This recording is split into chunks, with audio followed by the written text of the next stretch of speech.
जिला स्तरीय कृषि जंत्रपाति मेला तृतीय दिन में आयोजित गजपति जिला सदर महकुमा पारड़ाखिमुंडी स्थित गजपति स्टाडियम ठारे जिला स्तरीय कृषि जंत्रपाति मेला 2025 तृतीय दिन में आयोजित हो जाइछि। अतिरिक्त जिलापाल राजस्व मुनीन्द्र हनांगा मुख्य अतिथि भाव जोग देइथिबा बेले जिला मुख्य कृषि अधिकारी एम प्रकाश राव, आदिवासी उन्नयन प्रकल्प प्रशासक अंशुमान महापात्र, पारड़ाखिमुंडी पौर परिषद अध्यक्षा निर्मला सेठी, गुम्मा ब्लॉक अध्यक्षा सुनेमी मंडल, मृत्तिका संरक्षण प्रकल्प प्रशासक सुरेश पट्टनायक, ब्रह्मपुर एक्जिक्यूटिव इंजीनियर रवि नारायण मिश्र प्रमुख मंचासीन थिले। जिला मुख्य कृषि अधिकारी एम प्रकाश राव स्वागत भाषण और अतिथि परिचय प्रदान करिथिबा बेले आर उदयगिरी कृषि अधिकारी बिरंची नारायण मंगराज धन्यवाद अर्पण करथिले। जबेचण चाषी को औषध सिंचन यंत्र प्रदान करा जायछि। एही कृषि मेला रे विभिन्न ब्लॉक रो चाषी भाई और भौणी माने उपस्थित थिले। एही जंत्रपाति मेलार मुख्य उद्देश्य हला जिल्लार चाषी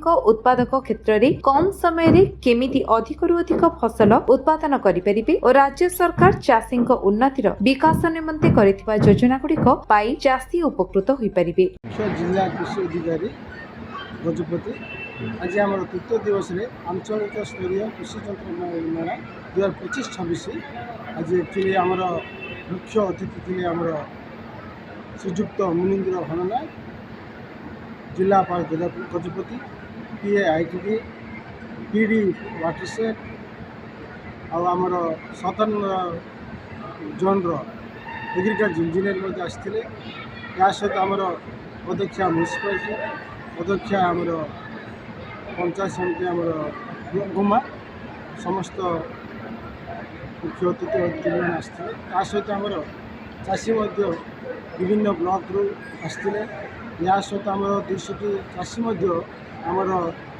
वर्कशॉप रे जो सेमिनार अच्छी चाषी एवं वैज्ञानिक भितर गोटे इंटरेक्शन है या सहित से आमर सरकार एग्रिकल्चर एवं आनुषंगिक तथा उद्यान सॉइल कंजर्वेशन इतिहास संरक्षण विभाग मत्स्य विभाग और अन्य डिपार्टमेंट योजना चाषी मान अवगत करागला।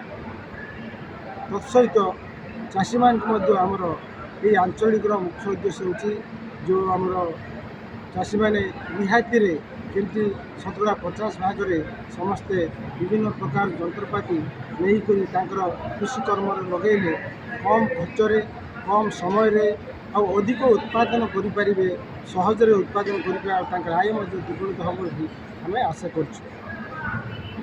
आज्ञा कौन कहे आज जो मेला अनुष्ठित होता आज आमर गजपति जिले में रिजनाल कृषि जंत्रपाति मेला अनुष्ठित होती 6 तारीख रु 10 तारीख पर्यटन चलो। यह चाषी मान बहुत उपादेय हम एठारे चाषी मानक जो समस्त कृषि जंत्रपाति सुविधा दर में तार जो सब्सिडी अच्छी पोर्टाल रे केमती अपलोड करेंगे ये विषय ऑन द स्पॉट शिखा जाऊँगी। आम जिला जेहेतु गोटे आदिवासी बहुल जिला मु भावुँ ये सब जो एग्जिबिशन अवेयरनेस प्रोग्राम गुड़िक बहुत सहायक हम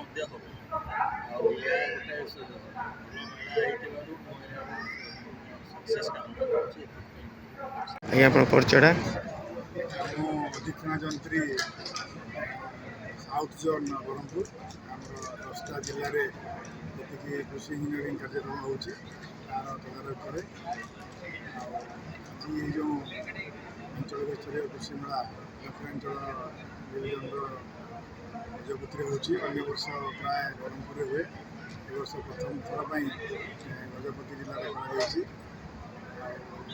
में मेलार उद्देश्य जहाँ शुणुले चाषी भाई मानक विभिन्न कृषि जंत्रपाति विषय अवगत कराइबा तार मूल्य आ विभिन्न डीलर मान सहित सीधा सीधासल कथा हे तार मूल्य बुझे रिहाती के चाहिए भी मैंने सागे बार्गेनिंग करके रेट भी कमाई पारे सागे जो आम चाषी भाई मैंने जो मैंने से जिन व्यवहार कर कथा होकर भी जापर कौन जिनसा भल पड़ुची कौटा आम अंचल ठीक हम विभिन्न प्रकार जिन देखिपारे समान जगह गोटे समय जोटा कि सब जिन सबुठ नहीं सरकार मैंने देखा संभव हुए ना चाषी मैंने भी देखुली बहुत परिमाण ये आसवा द्वारा निश्चय भाव में अभिज्ञता बढ़ुची नुआ नुआ जिन देखुं ନୂଆ ନୂଆ କିଛି ଜିନିଷ ଦେଖିବା ଦ୍ୱାରା ଜାଣିପାରୁଛନ୍ତି ସେ ସବୁ ତାଙ୍କର ଆର୍ଥିକ କ୍ଷମତା ଅନୁସାରେ ଜିନିଷ କିଣିବେ। ସରକାରଙ୍କ ତରଫରୁ ବି ବ୍ୟାଙ୍କ ଲୋନ୍ର ସୁବିଧା ଅଛି। ଆଉ ଆମର ରିହାତି ବ୍ୟବସ୍ଥା ଅଛି। ସାଧାରଣ ବର୍ଗର ପୁରୁଷ ହେଲେ 40% ରିହାତି ଏବଂ ସାଧାରଣ ବର୍ଗର ମହିଳା, ଅନୁସୂଚିତ ଜାତି, ଜନଜାତି ତାଙ୍କମାନଙ୍କ ପାଇଁ ଜିନିଷ ଏବଂ ଯନ୍ତ୍ରପାତି ମୂଲ୍ୟର 50% ରିହାତି ବ୍ୟବସ୍ଥା କରାଯାଇଛି।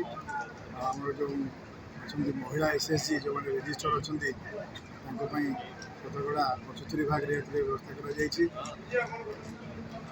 ଆଉ ତାପରେ ଅନଲାଇନ୍ ମାଧ୍ୟମରେ ଯେହେତୁ ଏସବୁ ଜିନିଷ କିଣାବିକା ହେଉଛି, ଆଗରେ ମଝି ଲୋକ କେହି ରହୁନାହାନ୍ତି। ଚାଷୀ ନିଜେ ଆପ୍ଲାଏ କରିବ, ନିଜେ ତା'ର ଜିନିଷ ବାଛିବ, କେଉଁ ଦୋକାନରୁ କିଣିବ, ନିଜେ ତା'ର ନେବ ଡିସିସନ୍।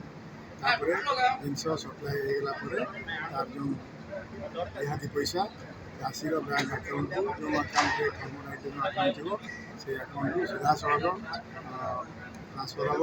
ଯାହାଦ୍ୱାରା କି ମଝିରେ ଆଉ କେହି ହଇରାଣ କରିପାରିବେ ନାହିଁ। ଏଇଟା ସରକାରଙ୍କ ଉଦ୍ଦେଶ୍ୟ ଏବଂ ସରକାର ବି ଏଥିପ୍ରତି ବହୁତ ସଚେତନ ଅଛନ୍ତି। ସରକାର ବି ଚାହୁଁଛନ୍ତି ଯେ ଯେତେ ଅଧିକା ରିହାତି ହେଇପାରିବ ଭଲ। ଆପଣମାନେ ଜାଣିବେ, ଖୁସି ହେବେ ଯେ ଆମ ରାଜ୍ୟରେ ଯେତିକି ଟଙ୍କା ରିହାତି ଦିଆଯାଉଛି ପ୍ରାୟ ଆମ ଦେଶରେ କୌଣସି ରାଜ୍ୟରେ ଏତେ ରିହାତି ଦିଆଯାଉନାହିଁ। ଯାହାଦ୍ୱାରା କି ଯେମିତି କହିଲି ଯନ୍ତ୍ରପାତିର ବ୍ୟବହାର ବିକ୍ରି ବହୁଳ ପରିମାଣରେ ବିଗତ 10-15 ବର୍ଷ ମଧ୍ୟରେ ବୃଦ୍ଧି ପାଇଛି। ଯାହାଫଳରେ ଆମର ରାଜ୍ୟ ଯନ୍ତ୍ରପାତି ବ୍ୟବହାରରେ ସାରା ଦେଶରେ ଚତୁର୍ଥ ସ୍ଥାନରେ ବର୍ତ୍ତମାନ ଅଛି। ଆଉ ମୁଁ ଆଶା କରିବି ଚାଷୀମାନେ ବହୁତ ପରିମାଣରେ ଏଠିକି ଆସନ୍ତୁ, ଏହାର ଯନ୍ତ୍ରପାତି ଦେଖନ୍ତୁ। ସମସ୍ତେ ଏଠି ନ କିଣିଲେ ବି ଯାଇକରି ବିଷୟରେ ଘରେ ଯାଇକି ଚିନ୍ତା କରନ୍ତୁ। ତାଙ୍କର ଆର୍ଥିକ କ୍ଷମତା ଅନୁଯାୟୀ ଜମି କେତେ ଅଛି, କେତେ କିଣିପାରିବେ। ଆଉ ଯେଉଁ ଯନ୍ତ୍ରପାତି ବହୁତ ଯନ୍ତ୍ରପାତି ସେମାନେ ନିଜ ଜମିରେ ଲଗେଇକିରି ଭଡ଼ା ସୂତ୍ରରେ ଦେଇକରି ମଧ୍ୟ ଯଦି ବ୍ୟାଙ୍କ ଲୋନ୍ କରିଥିବେ ତାକୁ ବି ସୁଝିପାରିବେ। ଗଜପତିରୁ ରେଣୁବାଳା ବେହେରାଙ୍କ ରିପୋର୍ଟ, ବିଶ୍ୱବିଜୟ ନ୍ୟୁଜ୍ ଓଡ଼ିଶା।